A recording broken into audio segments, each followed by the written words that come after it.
Dengan sangat Fathul Atfal, di pertemuan yang ketiga kita akan membahas tentang ukhuwah atau persaudaraan. Ya, jadi kalau di pertemuan pertama kita sudah membahas tentang mujahadah anafus, di pertemuan kedua kita sudah membahas tentang husnuzon, maka di pertemuan ketiga ini kita akan membahas tentang ukhuwah atau persaudaraan. Ya, jadi ini masih dalam satu tadi. Oke, tujuan pembelajarannya yang pertama adalah membaca Quran Surat Al-Hujurat ayat 10 sesuai dengan kaidah tajwid dalam makhrajul huruf. Yang kedua, memahami kandungan Quran Surat Al-Hujurat ayat 10. Yang ketiga, mampu menyebutkan hukum bacaan Quran Surat Al-Hujurat ayat 10. Dan terakhir, mampu mengaplikasikan kandungan dari Quran Surat Al-Hujurat ayat 10 dalam kehidupan sehari-hari. Next, yang berikutnya adalah pengertiannya. Pengertian bisa kita lihat dari segi bahasanya, yang kedua bisa dilihat dari segi istilah. Dilihat dari segi bahasa, ukhuwah berasal dari bahasa Arab yang memiliki kata dasar adalah akh atau saudara, sehingga ukhuwah dapat diartikan sebagai persaudaraan. Yang berikutnya, secara istilah atau secara terminologi, ukhuwah adalah adanya perasaan simpati dan empati antar sesama manusia. Masing-masing pihak memiliki perasaan yang sama baik saat suka maupun duka. Jadi jangan cuma saat dukanya aja ya, tapi saat suka juga harus bareng-bareng. Oke, dalil naklinya adalah Quran Surat Al-Hujurat ayat 10. Bismillahirrahmanirrahim.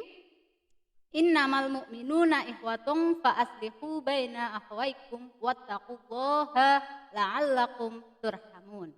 Artinya, sesungguhnya setiap mukmin itu bersaudara. Karena itu, damaikanlah kedua saudara kalian dan bertakwalah kepada Allah agar kalian mendapatkan rahmat. Ya. Jadi kalau tadi di Al-Hujurat ayat 10 ya dijelaskan di situ ketika ada mungkin teman kita sedang bertengkar, berarti kita sebaiknya gimana? Sebaiknya kita melerai, kemudian menyatukan, membuat mereka yang lagi bertengkar tuh akur lagi, bukan malah kita ngompor-ngomporin atau mungkin kita manas-manasin, itu yang nggak diperbolehkan di Islam, gitu ya.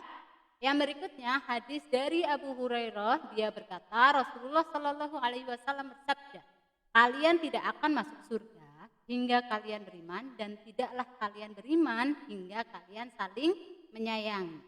Jadi ciri dari iman ketika kita mengatakan saya beriman, maka di situ juga ada indikatornya. Indikatornya salah satunya itu apa? Saling menyayangi. Gitu. Jadi kalau kalian belum mampu saling menyayangi dengan tetangga kalian, dengan teman kalian, dengan saudara kalian, ya, maka keimanan kalian berarti belum sempurna. Gitu ya. Yang berikutnya Rasulullah Shallallahu Alaihi Wasallam bersabda dari Abu Musa Al-Asy'ari, ia berkata Rasulullah Shallallahu Alaihi Wasallam bersabda, antara seorang mukmin dengan mukmin yang lainnya adalah bagaikan satu bangunan yang saling menguatkan satu sama lainnya. Jadi di situ ada peranan ya. Jadi satu sama lain itu saling berperan. Apabila satu orang ini sakit, ya, maka akan sakit semuanya. Ibaratnya tuh anggota badan kita. Ketika kaki kita yang kena paku ya, kita sakit, apakah hanya kaki kita yang merasakan sakit? Tentunya enggak. Badan kita secara keseluruhan akan merespon itu ya, mata kita nangis, terus mulut kita mungkin secara spontan akan mengungkapkan atau meluapkan rasa sakit itu. Jadi di situ ada keterkaitan antara satu organ dengan organ yang lainnya. Nah, persaudaraan di Islam itu juga seperti itu. Jadi ketika ada orang lain yang sedang kesusahan, seharusnya kita juga merasakan kesusahan yang orang lain rasakan. Ketika orang lain bahagia, seharusnya kita juga mampu merasakan kebahagiaan yang orang lain rasakan. Gitu ya. Yang berikutnya adalah macam-macam ukhuwah dalam Islam. Yang pertama ada ukhuwah diniyah. Ya, jadi dari asal bahasanya din, ini artinya agama, gitu ya. Jadi ukhuwah diniyah yaitu persaudaraan yang didasari oleh persamaan agama. Persaudaraan seagama dan seiman inilah yang dimaksud oleh Quran Surat Al-Hujurat ayat 10. Jadi walaupun kita orang Muslim, kita orang Indonesia nih, kita nggak kenal dengan orang yang berada di Afrika. Kita tidak kenal dengan orang yang ada di Eropa. Kita nggak kenal dengan orang yang hidup di Mekah, Madinah, atau mungkin di belahan bumi manapun, gitu ya. Tapi selama mereka mempunyai keimanan yang sama dengan kita, yaitu beragama Islam, maka mereka adalah saudara kita. gitu ya. Jadi ukhuwah diniyah ini tidak melihat batasan negara gitu ya. Tidak melihat batasan negara, tidak melihat oh dia sekandung sama saya atau bukan, tidak. Tapi kalau seiman, seislam, berarti mereka adalah saudara kita walaupun berasal dari belahan bumi lainnya. Next, yang kedua adalah ukhuwah watoniyah wa anasab. Ya, jelas nih nasab, keturunan, yaitu persaudaraan karena satu bangsa dan keterikatan keturunan. Contohnya berarti apa? Oh, karena kita senegara, sama-sama warga negara Indonesia. Jadi walaupun kamu berasal dari bapak dan ibu yang berbeda, ataupun kamu beragama yang berbeda, ada yang Nasrani, ada yang Muslim, ada yang Katolik, Hindu dan lain sebagainya. Tetapi ketika kita semua ya berada di wilayah negara NKRI, ya, maka mereka semua orang-orang yang hidup di NKRI ini itu adalah saudara setanah air kita, gitu ya. Yang berikutnya adalah ada ukhuwah insaniyah atau basoriyah, yaitu persaudaraan karena sama-sama manusia, persaudaraan sesama manusia. Jadi tidak ada lagi sekat antar negara, tidak ada sekat agama, tidak ada sekat warna kulit dan lain sebagainya. Selama kita semua umat manusia hidup, berarti mereka semua adalah saudara kita. Ya, jadi kita juga tetap mempunyai kewajiban untuk menolong mereka, saudara-saudara kita di luar, mungkin di luar negara kita, ketika mengalami kesulitan, ya kita tetap mempunyai kewajiban untuk membantu mereka. Ya. Yang berikutnya ada manfaat persaudaraan atau ukhuwah, ya, antara lain pertama menumbuhkan rasa empati dan simpati terhadap saudara-saudara kita, baik saudara sesama muslim, saudara sesama bangsa, dan saudara sesama manusia. Ya, jadi harus mempunyai empati dan simpati, harus merasakan ketika orang lain kesusahan, ya, kita juga harus merasakan kesusahan tersebut, kayak gitu ya. Kalau ada orang lain yang sedang bahagia, kita harus bisa merasakan kebahagiaan itu. Gitu. Jangan orang lain lagi susah, kita malah senang-senang, orang lain senang, kita susah, repot. Gitu ya. Yang berikutnya, menumbuhkan rasa tolong-menolong terhadap saudara yang mengalami kesulitan. Bisa kalian mulai dari sekarang nih, di masa pandemi ini. Kayak gitu ya.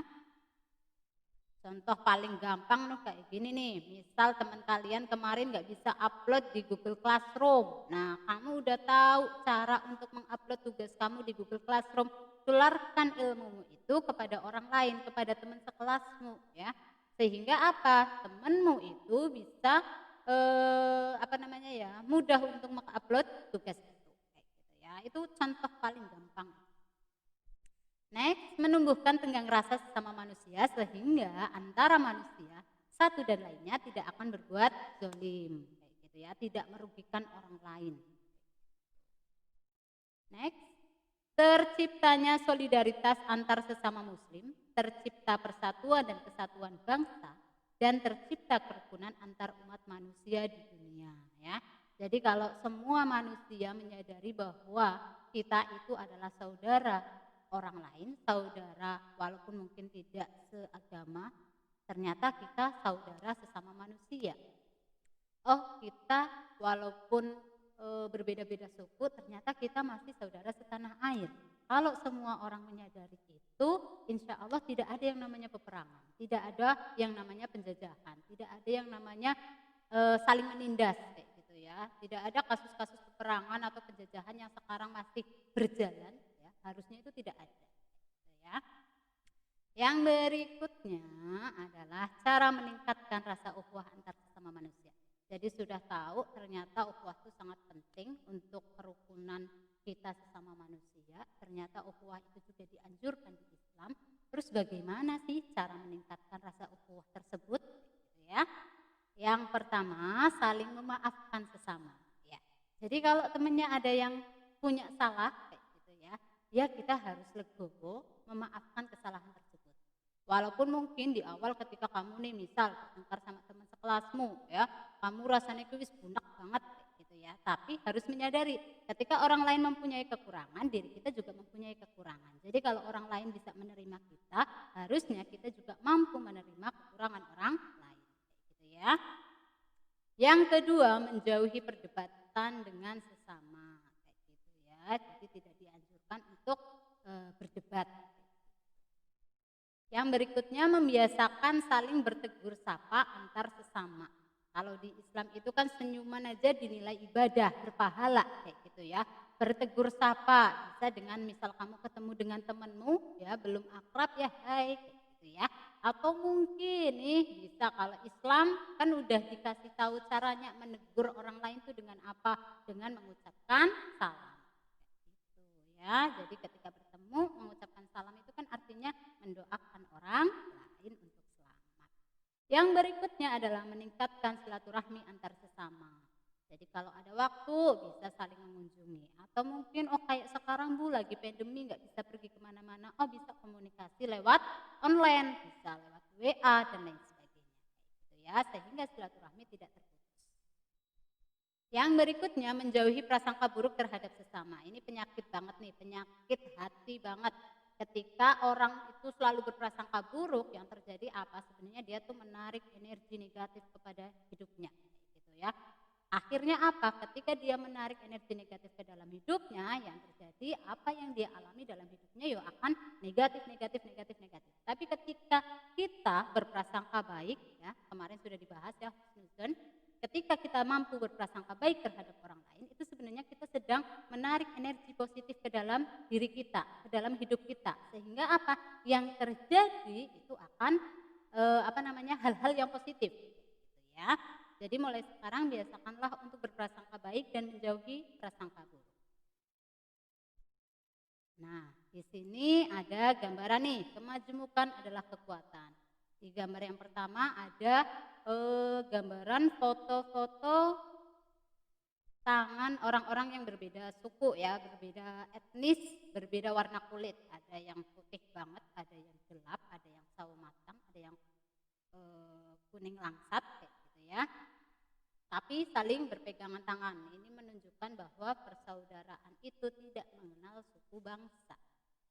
Yang berikutnya nih, ada kumpulan anak-anak dari berbagai suku juga ya. Ada yang dari suku-suku Eropa yang kulitnya berwarna putih, rambutnya pirang lurus.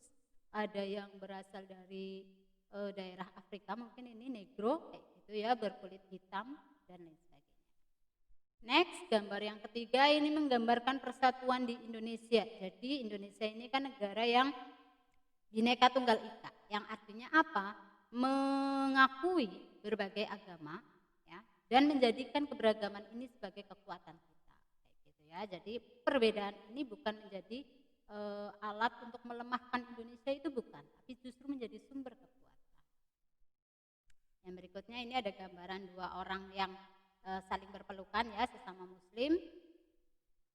Nah, ini yang berikutnya nih. Ini logo apa? Muhammadiyah. Oke, benar ya. Yang ini logo NU. Jadi di sini dipasangkan. Artinya apa? Walaupun ya, ini seringkali dalam hal-hal misal dalam kehidupan sehari-hari ada yang mempertentangkan dua organisasi besar ini ya, tapi harus perlu disadari ya, mereka ya, Muhammadiyah dan NU ini kan sama-sama Islam ya, berarti mereka bersaudara enggak? Ya bersaudara ya. Bersaudara gimana? Ukhuwah diniyah tadi kayak gitu ya, yang dibahas di Quran surat Al-Hujurat ayat 10 kayak gitu. Jadi mulai sekarang jangan menonjolkan perbedaan-perbedaan yang ada, tapi justru apa? Harus harus menjadikan perbedaan-perbedaan yang ada ini menjadi referensi kekuatan kita bersama. Yang berikutnya ini gambaran perbedaan agama tapi saling bergandengan, gitu ya. Ini juga penggambaran di negara kita yang mengakui berbagai agama. Oke, demikian materi ukhuwah untuk hari ini selesai. Yang berikutnya evaluasinya. Evaluasinya cukup satu nih, bagaimana sih sikap yang tepat menghadapi perbedaan yang ada di dalam lingkungan masyarakat, kemudian kemukakan alasan, kayak gitu ya. Jadi alasannya silakan bervariatif tergantung dari pemahaman kamu sendiri, kayak gitu ya. Jadi jangan temanku jawabnya gini nih, aku harus gini. Belum tentu jawaban temanmu tuh benar. Oke, terima kasih untuk pertemuan hari ini. Apabila ada pertanyaan bisa nanti langsung diketik di kolom komentar atau bisa nanti kita lanjutkan diskusinya di Google Classroom. Mungkin cukup sekian untuk hari ini. Wabillahi taufiq wal hidayah. Wassalamualaikum warahmatullahi wabarakatuh.